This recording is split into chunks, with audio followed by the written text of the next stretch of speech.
Showtime. Hello, everyone. Welcome to our Monday Zoom. Thank you so much for joining us today. Great start to the week. Yeah. Right?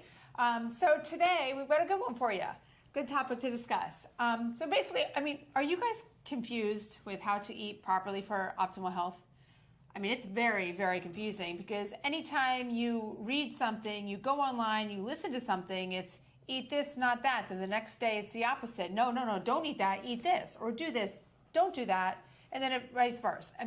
Even when I was just randomly plugging some things into the Google search, it's overwhelming, and it was very comical for me for how much different information that comes up that contradicts each other. So we're going to try to simplify it for you and kind of nip some things in the bud based on our beliefs, right? I love it, yeah. I think it's a complicated topic. I certainly get confused when I think about food choices. Sure, definitely. So if you guys, if this is your first time here, thank you and welcome. You can go ahead and give us a number 1 in the comments, letting us know it's your first time. We love repeat viewers, and we love people joining us for the first time, and we hope you stay and join us again. If you have not already subscribed to our channel, please do. We do these training sessions every Monday at noon, so you don't want to miss a new one. And also you can have access to all the other ones that we've done. Some great information out there. So make sure you subscribe, like, and don't forget to leave your comments today, because at the end we will address comments live. Okay, so comments, questions, whatever it is, please let us know.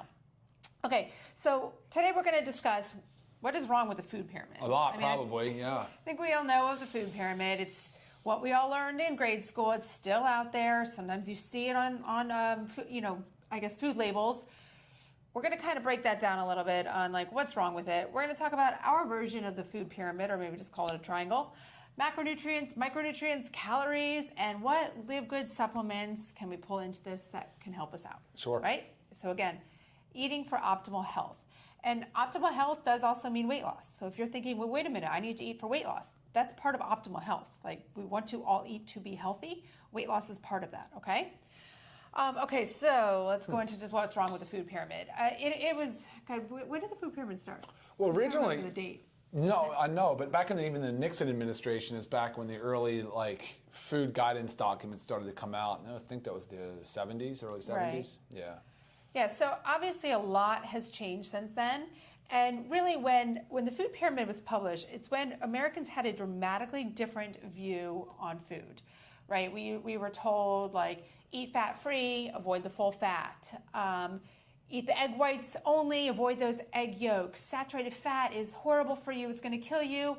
Just so many things that we thought were right, but they're not, and a lot has changed. And it also had a huge emphasis on carbohydrates, not really even caring where they came from, but also a big emphasis was on wheat. And we all know that there's a lot of negative sides to wheat, not to mention the fact that most of us have some type of intolerance from wheat or gluten, but also how wheat is so heavily treated and sprayed with glyphosate chemicals. So it's just a very different take on nutrition. And after the food pyramid came out, I think it was called My Plate.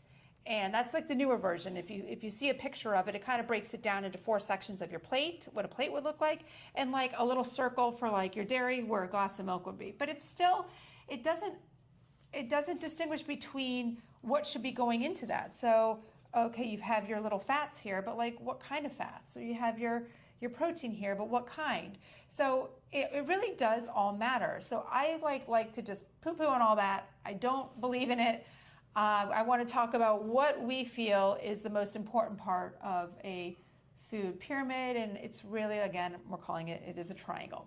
So our version of the food pyramid, just picture that triangle, picture the pyramid, but each corner has some different entities. So we're just talking about our 3 points. So we have our macronutrients, our micronutrients, and our calories. And we're gonna dive into all 3 of those, but together that should make up how you're eating for optimal health, right? Sure. Sounds simple. Of course it's not. There's more that goes into each one of those parts, but again, that's what we're going to break it down into. But I just want you to simplify it all, because again, with all the information out there, it's very confusing, and not just confusing, it's overwhelming. And sometimes when we get overwhelmed, especially if it's not something we're well educated on, we back off. We say, I can't do this. I know this is something I'm trying to learn that has nothing to do with like where my expertise. I kind of do the same thing. So let's start into macronutrients. Yeah. Okay, macronutrients are your proteins, carbohydrates, and fats. That's it. Proteins, carbohydrates, and fats. And together, those should make up what we're eating every single day. And it's important to have them in a certain proportion for optimal health and weight loss. So a macronutrient is a ratio, can help with weight loss, can help with fat loss, focusing on percentage of carbohydrates, proteins, fats, rather than just the total number of calories. But calories matter. Okay, so we're not, again, that's part of our triangle. Calories matter. All right, so let's talk about ranges, percentages. It is a range, okay? It's not black and white. Everybody's very different. The way we absorb things, process things, handle things. Some people are better at metabolizing fats than others, and same for carbohydrates and other carbohydrates. But it's hard to really know what is going on with your body without proper expensive testing. So you kind of have to play around a little bit, do a little bit of trial and error. I have played around with my macros for a very long time. I do a lot more than you. I know, Ryan just kind of eats what he gets lucky. He eats what I make him. Yeah. But really, you want carbohydrates to be about 40 to 50% of your daily calories, protein 25 to 35, fat 20 to 30. So these are ranges, right? Some of them big ranges. Me personally, I'm finding that I like the 35 carbohydrates, 35 protein, and 30 fats. 35 protein might seem high for some, but I like my protein on the higher side, right? I like to focus on building muscle. It's very important to me. I know how important it should be important to you too, but it's very important for optimal health.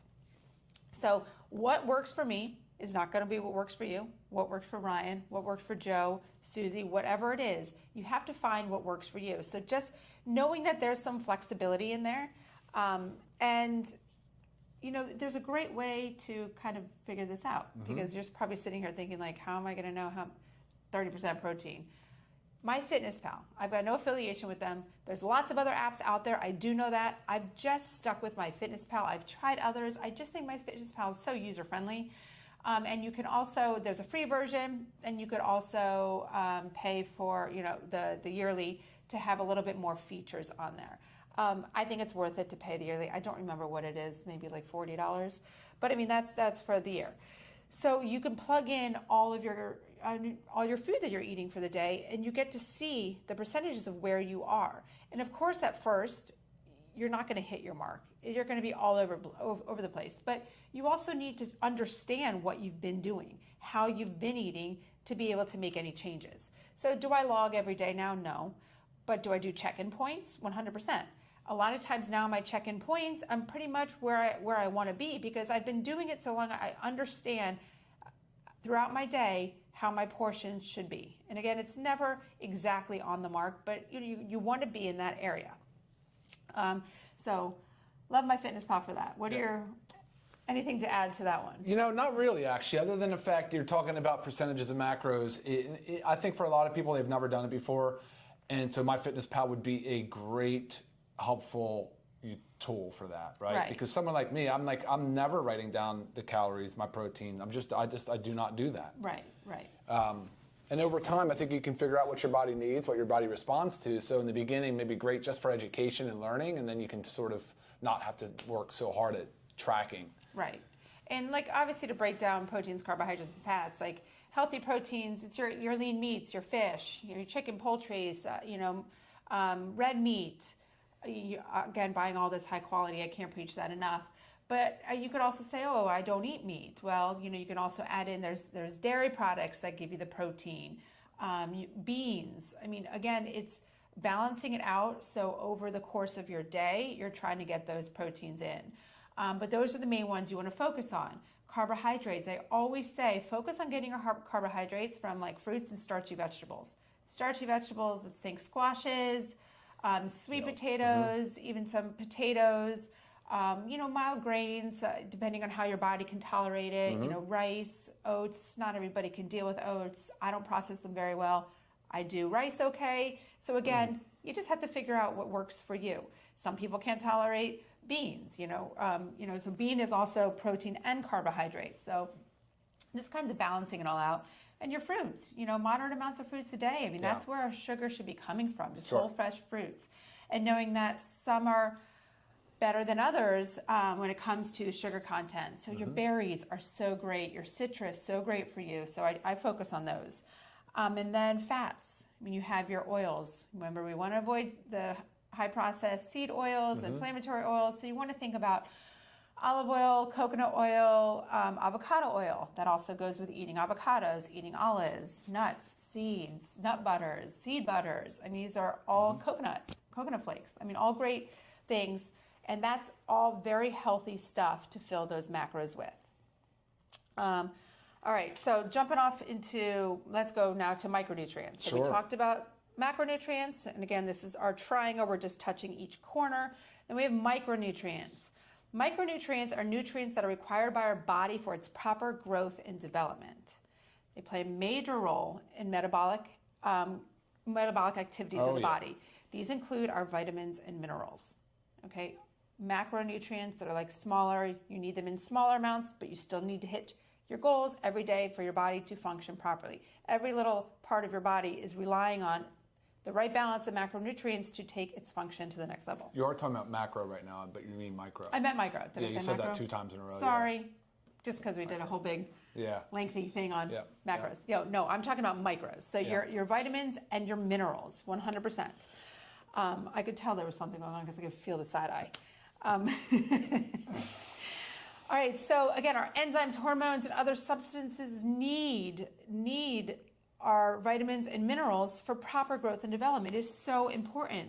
You could even be that person that is deficient in something, so you're not losing the weight in the right way. It just could be from a minor nutrient deficiency. Excuse me. So most people are deficient at least in the U.S., vitamin A, iron, and iodine. I do know, going back to my FitnessPal, it does log, maybe this is the one because I pay for the subscription, it does give you your A, C, calcium, iron, sodium, and potassium, but that's it. It doesn't further break it down. So it is 100% hard to know, but I will tell you this. If you are eating a healthy, balanced diet, if you are eating the right portion of macros, taking from the food choices, the food groups that I just talked about, you're going to get close to that or hit that RDA of your vitamins and minerals. RDA is your recommended daily allowance. But remember this, your RDA is your bare minimum. And we're not here to do bare minimum, are we? No. We are here for optimal health. Okay, that has got, like, I cannot emphasize this enough. Everybody thinks it's a common thing. We have the RDA, we need to hit our RDA, and then we're golden. Again, that's doing the bare minimum. When in life do you want to do the bare minimum of anything? It's almost like everything's been set that way. Even your protein goals. You're talking about 0.4 grams per kilogram. 0.8 for every kilo, which would be about 0.4 per pound. But that's for sedentary individuals. Like, why would that?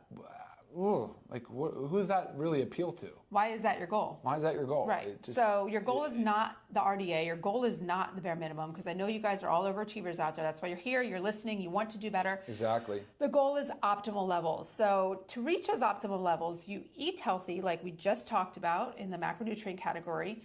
You're going to get those vitamins and minerals, but then you also have got to supplement with, right here I just have it, our Live Good Daily Essentials Pack. If you haven't checked out our website, livegood.com, check it out. You'll find all the products that we sell, the healthiest, most affordable prices. So take a look at that.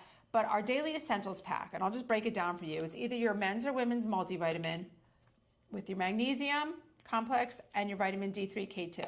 So either the men's or women's, that makes up, the three make up your Daily Essentials Pack. That is how you're going to make sure you prevent those nutrient deficiencies that you might have not hit the optimal levels with food. And again, it's very hard to hit optimal levels with just food alone, because it also, you have to factor in, things like stress deplete our nutrients. Guys, we've talked about this over and over again. I feel like I'm preaching to the choir, but there's so many things in our environment that deplete our nutrients. So as we're eating healthy and we think we're doing great, and then stress is depleting it, toxins are depleting it, we're barely even meeting our RDAs. So you've got to make sure you're taking your Daily Essentials Pack, you're taking your your vitamins and minerals to make sure you get those optimal levels. And I also have our children's multi here, because don't forget those kids. Their kids are in the same boat as us. They've got to reach those levels too. Those brains have a lot to do. Those bodies are constantly busy. Really need their micronutrients. Yeah. Okay, so we covered macronutrients, micronutrients, and the next one is calories. Okay. Before we go to calories, though, so on the micronutrient side, it's essential. Like a lot of these micronutrients, these vitamins and minerals are essential. Your body does not make them. Which means you have to get them. You have to get them. You have to take them from your diet, which we would love the world that we get everything out of our whole foods. Now, we wouldn't have the business model we have now, but I mean, even with Lisa and I, the way we eat, the way we train, the way we work out, all the things that we do, when we do micronutrient panels, metabolic testing, we're still very glaringly, it's obvious, it's so clear. We still need to supplement. And so, again, though, when you're in that range that we've talked about in the past about blood work and testing, you're not always at an optimal level. So even when you're eating these nutritious foods, you're possibly not at the range that you want to be. Right. So think about that as well. And then when it comes to the vitamins, you're talking about 13 essential, whatever it is. A, you have all your B's, so 1, 2, 3, 5, 7, 6, 7, 9, and 12. You have C, vitamin C is essential, D, E, and vitamin K. So there's fat soluble and there's water soluble.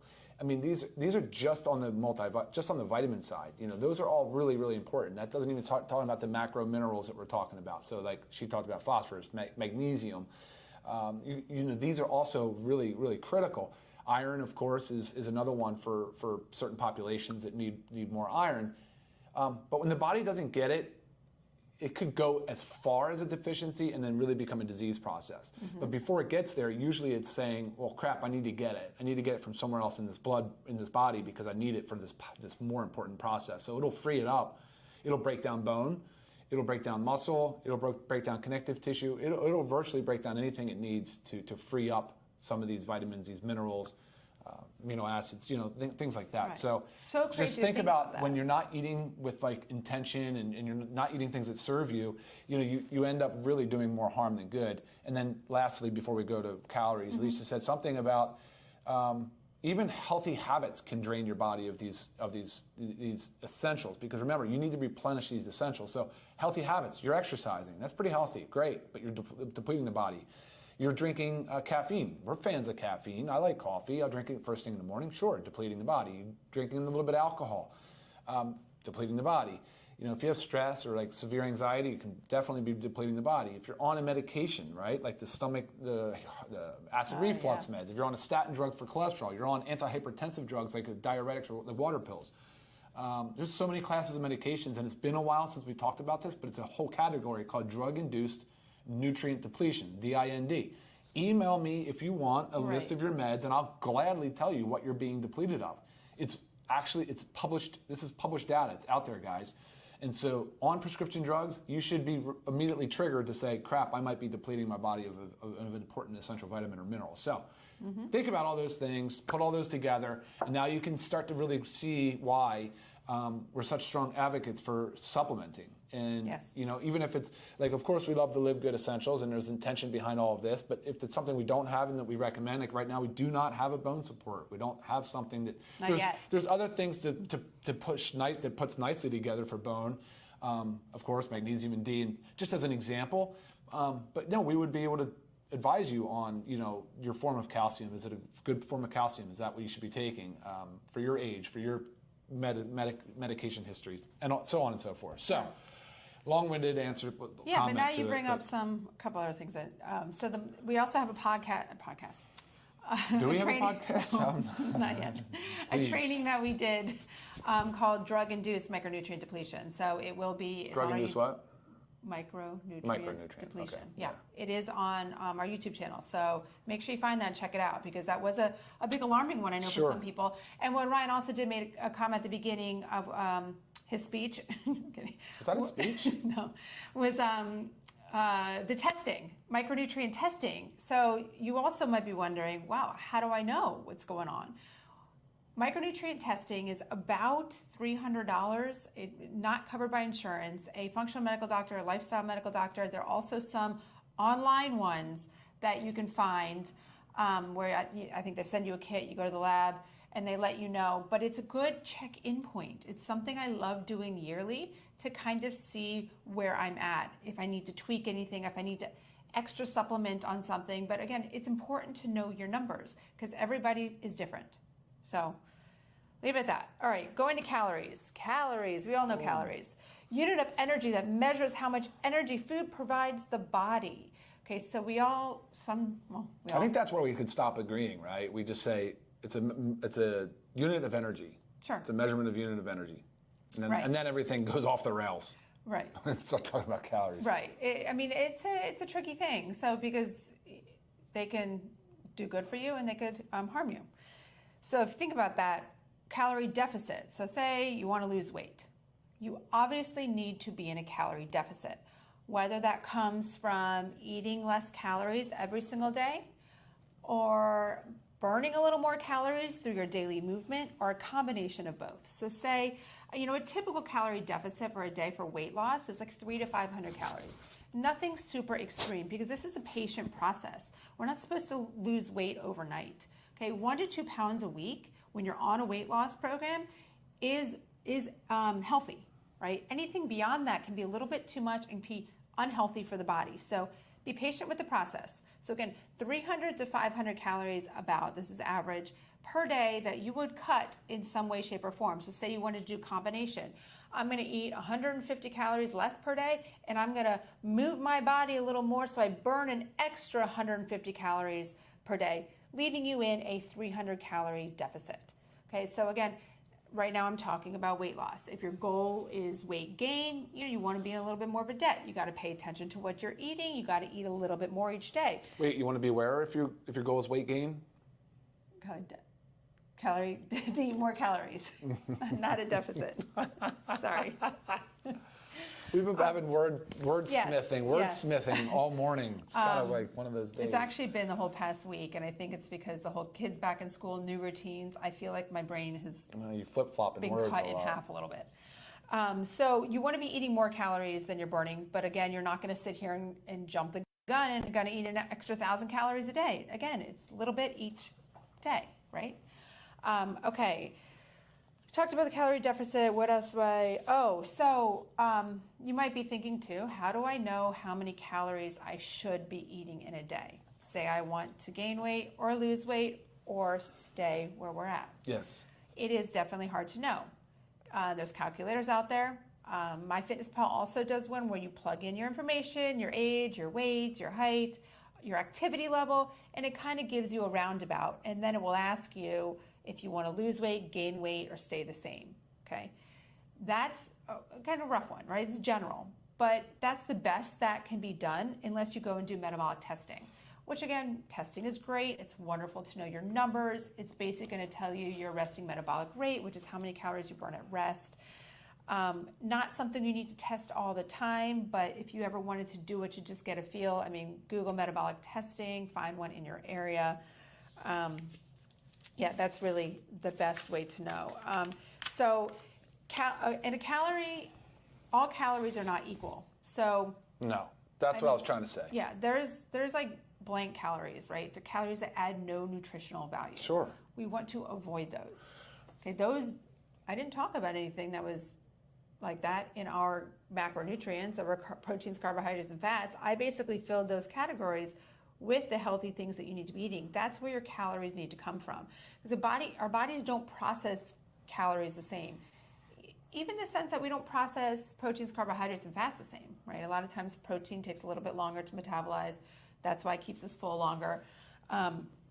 Same thing with fats. So again, each calorie. Look, you can't say that enough times. Yeah. I think that 100 calories of, say, a cruciferous vegetable, whether it's cauliflower or broccoli or something, and 100 calories of some whatever. Oh my gosh, you know what really killed America with this? Packaged. Those 100-calorie packaged, like Oreo cookies, 100-calorie packaged Chips Ahoy. Right, so... And we're all thinking, woohoo, we're eating just 100 calories.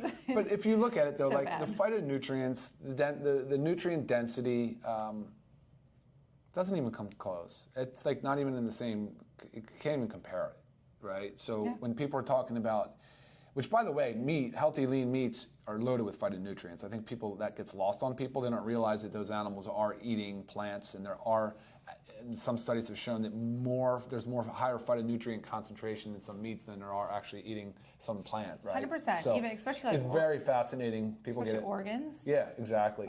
So the nutrient density is a huge part of it. So eating with intention, guys, it's so important. And of course, enjoy your food. You just shouldn't suffer eating. I mean, there's plenty of stuff out there. You can get creative. And then I don't know if we're done or not, but sourcing locally, the fruit compound. You're talking about fruit, and Patrick too. Probably, he's cool. But eat more fruit, eat more raw dairy. Yes. Fruit local, dairy local. Try to source local. Be a little bit more active in your local community. There's no need to source some rare fruit from 1,200, 1,500 miles away that, just whatever, or some prematurely ripened, artificially ripened tomato or something. So source local when you can, please. Yes. I think this is funny right here. Yeah. How do you do it? Take your methylene blue for your brain, particularly with the change in schedules. Yes, I took mine this morning. Oh. I actually should be taking it every day this week. That's good. And then taking a week off just to kind of like fire me up. But I agree 100%. It was funny. I went and stepped in my sauna this morning. I thought, oh, whoops, I got back out. Went and took my methylene blue. So great point. Before we get into questions or further comments, I did not talk about our protein powders. We do have a vanilla and chocolate, one vegan, one whey, both equally delicious. Just depends on your preference. But these can really help you hit your protein macronutrient daily. Sometimes it's very hard, and I've had people email me and say, like, how on earth do you get 150 to 160 grams of protein a day? And I'll break it down. But it will always include 1 to 2 scoops of these guys. Oh, yeah. So, I mean, this morning I did a scoop of the vanilla and half a scoop of chocolate in my shake. Oh, I like the combo. I'm telling you, that combo serves me so well, the different release. I can feel a difference. And it might sound crazy, like how can you possibly? I'm telling you, satiety, different level of, I just feel different since I've combined the whey protein with the plant. Right. Well, I feel like when I have the whey alone, I'm hungrier quicker after. Oh, I see what you mean. Yeah. Really? Yeah. I know. I don't know. Yeah, it doesn't make a lot of sense be the considering the opposite. fact that I thought that was more slower release. But when I combine the two, I don't know. I feel pretty solid. Maybe it's also just the extra protein. But yeah, so always a great supplement to reaching your protein goals. Again, supplements to a healthy diet, guys. These are not replacements. Right. But again, if you're short on, I mean, this is 20 grams of protein per scoop of each. I mean, it really, really, really significantly helps. Not to mention, I throw it in everything that I can. Anytime I bake, anytime I make pancakes, muffins. We just got our Ninja Creamy. So we're making our own homemade Protein ice cream and using the scoops in there. I mean, it's delicious. The kids love it, and you feel much better about eating it. And loving the fact that now science supports eating more protein per serving so that it's still digestible. You can still absorb it. So I've been loading some protein on the back end even of a dinner. Stop eating dinner early, a couple hours before bed, and then you can load that protein. And man, help you hit your goals. Definitely. You're not putting on a ton of calories, not putting in a ton of calories. So I think it's a win-win. I don't know. How else would you do it? I mean, otherwise you're going to really just be like loading up on poultry, right? Right. Yeah, we have 30. So the protein will be 30 servings in a bag, organic. We're switching it to an organic. Yeah, he says, so the vanilla protein powder is now in a bag, correct? Yes. Yep, starting next week. Yeah, not available yet. So we don't even have it in our hands. No. So yes, the vanilla, this is only a 15 serving. The vanilla is going in a bag similar to our chocolate, and it's going to be 30 servings. So, which is so exciting because I know my whole family uses the vanilla one a lot because that's the one we bake with a lot. We go through this so quickly, so it is nice to have the bag, 30 servings. Guys, you're awesome. Thank you for all the comments. I could post them all if I could make it through them, but yeah. Any questions? No, you guys didn't ask a lot of questions. Everybody's just comments. Yeah. Appreciate everybody chiming in, though. It's so incredibly helpful. Yes, very nice. And if you did have a question that was not necessarily pertaining to the exact topic, I'm always available via email, lisa@livegood.com. Please send me your questions, comments, whatever it is, product, health related. Love to help you out. If it ends up being a medication one, you can also send it to me, and then I'll just talk with with Dr. Ryan over here to make sure I'm giving you the proper answers, because that's where he knows the most. Yeah, let me know if you guys want to talk, if you ever want to have some feedback on the drug-induced nutrient depletion. Watch the video first to get yourself up to speed, and then if you have any further questions, please feel free to reach out. Yes. All right. Awesome. And like always, again, check us out, livegood.com. Make sure you subscribe to our YouTube channel. Also, if you're not following us on, this is also Instagram and Facebook, make sure you follow us there. Lots of great information. And emails, Ryan@livegood.com, Lisa@livegood.com. We'll do our best to get back to you. And like she said, please follow, please subscribe. It matters. It makes a big difference for all of us. So. And it also helps us get viewed by more people, and that's our goal, right? We want to educate. And real quick, there's a question here. Probiotics will be out this week. Gut Support's coming this week, and the updated 30-serving USDA certified organic vanilla protein will be out this week as well. And that's it, guys. I think we're done here. Awesome. Thank you for joining us this Monday. Until next Monday. Oh, next week we do have, this is what we do the last Monday of every month. We do an AUA, Ask Us Anything. So come to the table with questions, because we spend the whole about 30 minutes going through all different kinds of health-related questions with you. All right? So until then, see you next time. Bye, guys. Bye. Later.